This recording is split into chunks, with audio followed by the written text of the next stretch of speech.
Welcome to one of the weirdest comparisons I've ever thought of.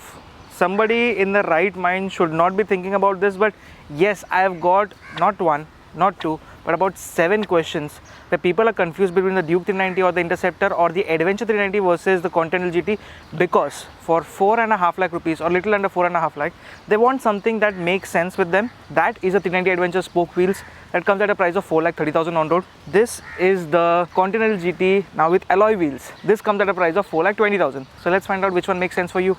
Let's go.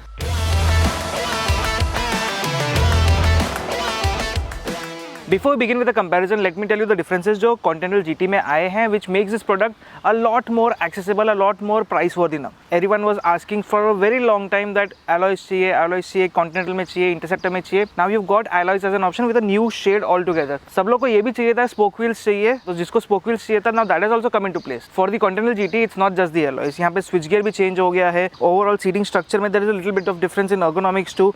For the Continental GT alloy variant, you get word distance tires.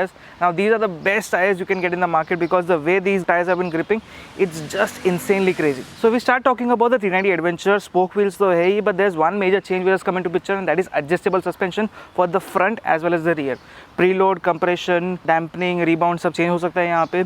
Rear में preload and rebound दोनों change हो सकता है. So you can customize your ride the way you want it. There's one major difference between both the motorcycles, and that is this is an Adventure, that is a Café racer. ये सबको पता है. But the major difference I'm talking about is the amount of electronics the 390 has, while the amount of rawness the 650 has. For ergonomics, both the motorcycles are very different, but is it accessible to shorter people? This one has a seat height of 855 mm. For a person who is 5'2" or 5'3", is it comfortable? I've got Faisal right here. He'll try to sit on this motorcycle and he'll tell us, is it possible or not? पैर पहुंच रहा है? Chance ही नहीं है. खड़ी हो पा रही है? नहीं, लेकिन हिला पा रहा है क्योंकि ये बाइक का वेट 177 kg ही है. So that is something that is comfortable. लेकिन अगर चलाने को मिल गया, एक बार ऑन द गो हो गया तो प्रॉब्लम नहीं होएगा, लेकिन खड़े रहने को बहुत ज़्यादा बड़ा प्रॉब्लम है. सिला जीत दिए थे ना आपको. There is a variant of this, that is the V variant you can buy. That is just the low seat height variant that people are getting. Basically suspension है. Let's switch to this. Continental GT has a seat height of 805 mm. थोड़ी बारिश आ रही है लेकिन कर लेंगे फटाक से. For a person 5'2", 5'3", there is just one big problem, and that is the weight, because this motorcycle weighs close to 211 kgs. आपकी height कम है तो you can ride this motorcycle much easily, much better way, but weight संभालने आना चाहिए, and that is the only gripe here. आजा बाबा, बहुत बारिश आ रही है, चल चल चल चल. नहीं गिरेगी, आजा. So the rain gods aren't playing mercy on us, but there is one mercy right here, that the electronics for the KTM save it for a lot of situations. There's traction controls, there's 2 riding modes, there's ABS modes, and you can customize suspension, so you can play around with the motorcycle. And yes, this is a easy going 390 right now. It is not as wacky crazy, it is not problematic as it was earlier, and even in the low end it is decent. But then again, the 52 Newton meters of torque coming from the Royal Enfield GT 650, it's just crazy. Right from 3000 RPM you get 80% of the torque, and that is where the beauty is, because this motorcycle, even on the 6th gear, it can stay at 60, or it can stay even at 40 and it won't knock. And that is the beauty of this motorcycle. If we talk about the power figures, the GT produces 47 bhp of power and 52 Nm of torque. There is less power on the KTM, that is 43 bhp. There is less torque, 37 Nm, and it's a smaller engine too. The rumble from the parallel twin is just crazy, while that for the KTM, it's just little different. Let me make you hear the exhaust note right away. The parallel twin does sound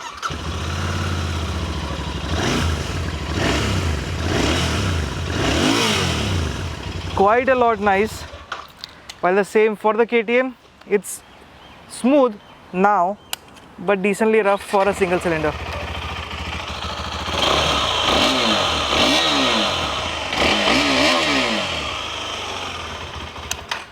The KTM also accelerates faster, it redlines higher, so the whole purpose of having a quicker machine, well, that is something you should look out for, because both are equally quick, but both the engines have a very, very different characteristics.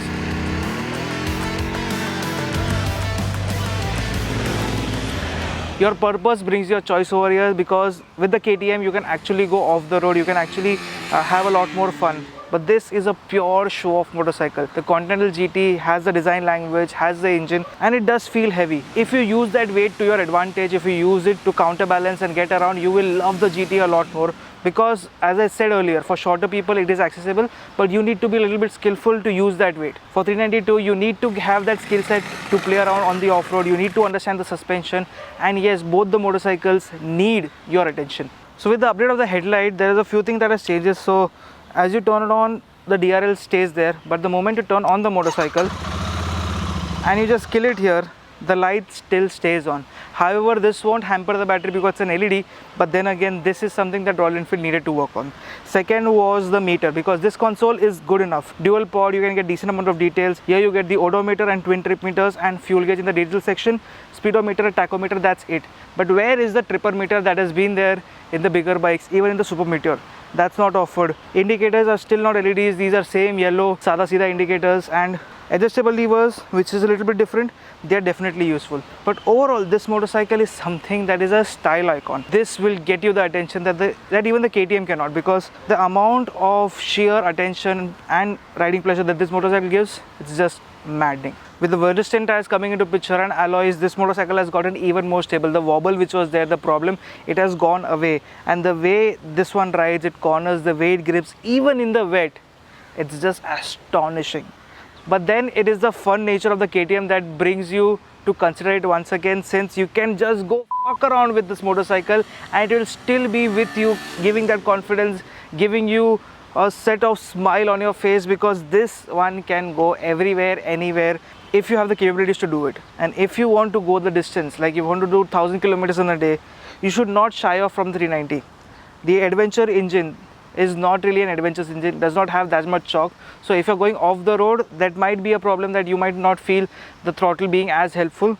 But then on the highway, this engine is beautiful. Cruising at 100 kilometers per hour, no problems at all. But then again, there is a decent amount of vibrations, decent amount of buzziness that comes around. However, that is not the case for the Royal Enfield, because even if you stay at 100, 120, that one is still comfortable. But the 390 has a higher top speed of almost 170 km per hour, while that one is just limited to 160. At the end of the day, you are spending close to 4.5 lakh rupees. For a big bike feel, both the motorcycles do it very well. This is a proper cafe racer doing your daily duties, doing weekend rides, and that's about it. Adventure does a bit more, but for an extra price. However, if you want an affordable version, there is an Adventure V, there is an Adventure X. This one also has an affordable variant, but not that cheaper.